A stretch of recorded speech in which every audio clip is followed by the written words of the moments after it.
Good day, my name is Sean Robertson with Strategic Technology Associates, and given it's Cybersecurity Month, October 2020, I thought I'd take a few minutes and give you some tips on passwords.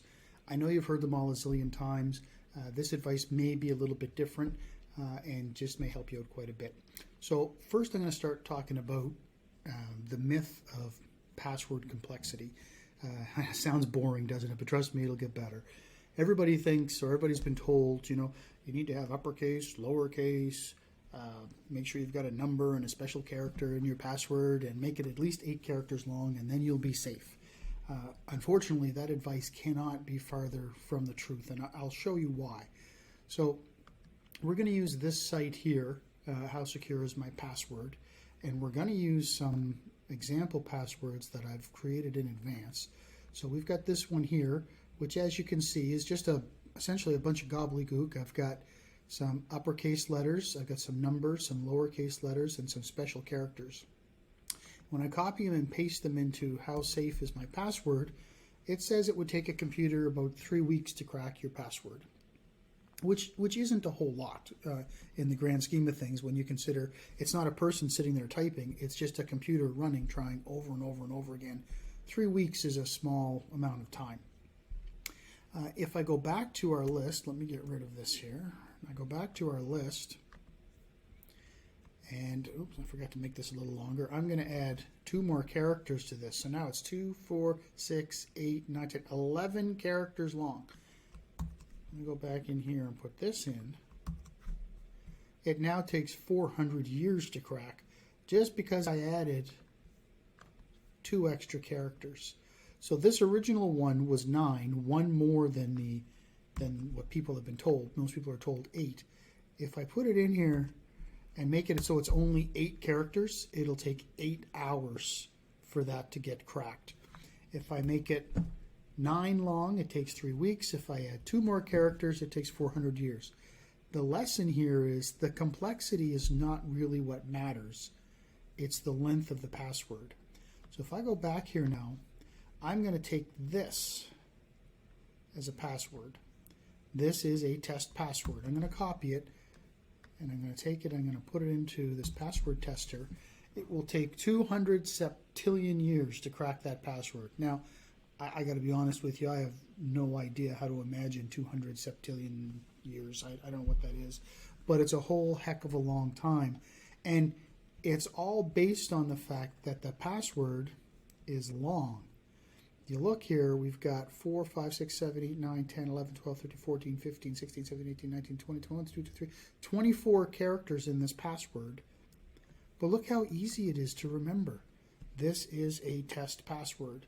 Now, don't use this password. Like I use this as an example all the time, and variants of it, such as, this is my bank password. Don't use that one either. However, oops, me, this is my, think of something. So my first tip was longer is better than complex. My second tip is it doesn't have to be long in a complex way. Make it so it's easy for you to remember. Come up with some kind of a sentence, because remember, spaces are allowed to be in your password. Come up with some kind of a sentence that means something to you that will be easy for you to remember. So if it's your bank password, you can do something like, my bank password is secure. Now again, don't use this one because I use it as examples, and if we test this out here, let's get the whole thing. We test this example. Come back in here, put it in. It's going to take 13 decillion, I don't even know how to pronounce that, years. That's a whole heck of a long time. So the second tip is make it easy for you to remember. And I want you to make it easy for you to remember because you really should be using a separate password for everything. Now, I know it's virtually impossible. The average person has 130 different accounts, all that require a password. And even if you come up with some kind of a phrase here that works for you, remembering 130 different passwords is virtually impossible.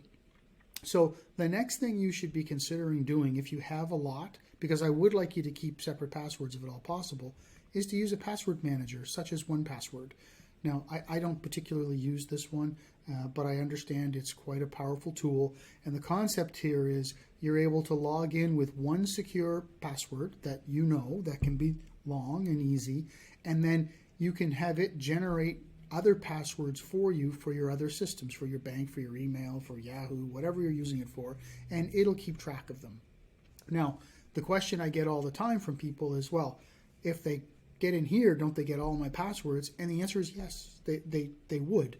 However, on the back end, these guys are taking care to try and avoid that from happening. But because you've only got one password to remember, you can make it really long, so that it takes 700 septillion years for someone to crack it, or for a computer to crack it. So you end up being much more secure than if you're writing them down on a piece of paper or something, trying to remember them all.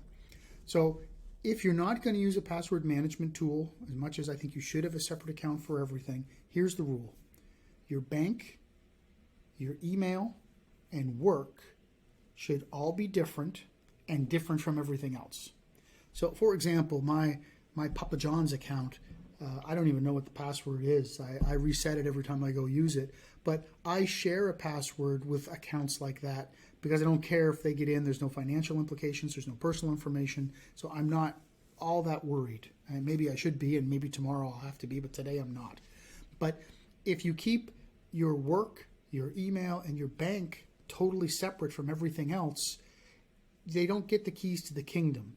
Soon as they crack a password, because your username is normally your email address, and as soon as a password gets cracked, the first thing they do is go to all the various email providers to see if the same password works. So if they get into, let's say, your Netflix account and it's the same password as your email, now they have access to your email, and once they have access to your email, they can change your banking password, they can change stuff at work, they can send email to your boss at work saying, hey, I've changed my bank account, I now bank over here instead, so the bad guys now start intercepting your paycheck.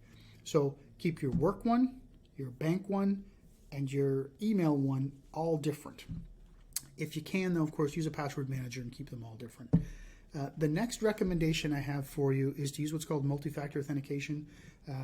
Most of you don't know what that term means, or two-factor authentication. It's those annoying little text messages and pop-ups you get saying, hey, I see you're trying to log into this account. Is this really you? My advice to you is any account you use that has that feature, turn it on so that you can use it. It could make the difference between you getting hacked and not getting hacked, so go ahead. I'll give you one more tip for passwords, by the way. We use this site here called DinoPass. It's dinopass.com, and you can say, give me a password, and it'll just create something for you. In this case, it created Lightmouse 57, so I'm going to take that and go back to my tester.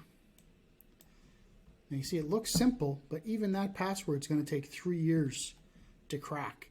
And if I asked it for a strong password, I get something much more complex. Remember, it's got the 61 and the stuff in it. So if we go back here and put it in, that's going to take 400 years. So use that tool if it helps you come up with passwords. Use two-factor authentication if at all possible. Keep your email, your work, and your bank separate from each other and from everything else, and use longer instead of shorter. I hope you find this helpful. Happy Cybersecurity Month. Take care.